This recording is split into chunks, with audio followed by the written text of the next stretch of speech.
Now that you have a sense of what the color module is responsible for when it comes to representing theme colors and outputting those colors with the theme, let's go ahead and look at the steps that you could take in order to integrate the color module with your theme. The first step is to begin with scaffolding from another theme. In our situation, we're using a sub-theme of Bartic, so the easiest thing to do is to copy the color folder inside of the Bartic theme and move it into our sub-theme and then work from there. Once we have that structure, we can then extend the color options available by adjusting the colors in the color.inc file, and we'll look at that file in just a moment.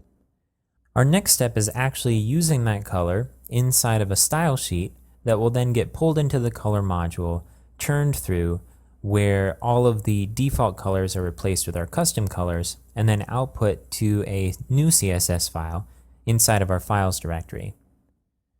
If we want to improve the usability of our new input, we should then add an element to our preview that reflects this. So for our example, what we're going to do is add an input element to our preview so that you can see the background color changing in real time.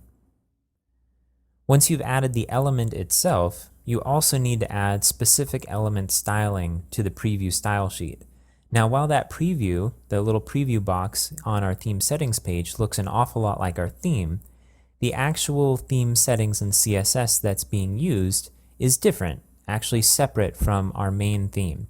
And so we need to add any theme settings that we want to in order to style our element to match the look of our theme, and then to use the new color that we've set in our theme settings.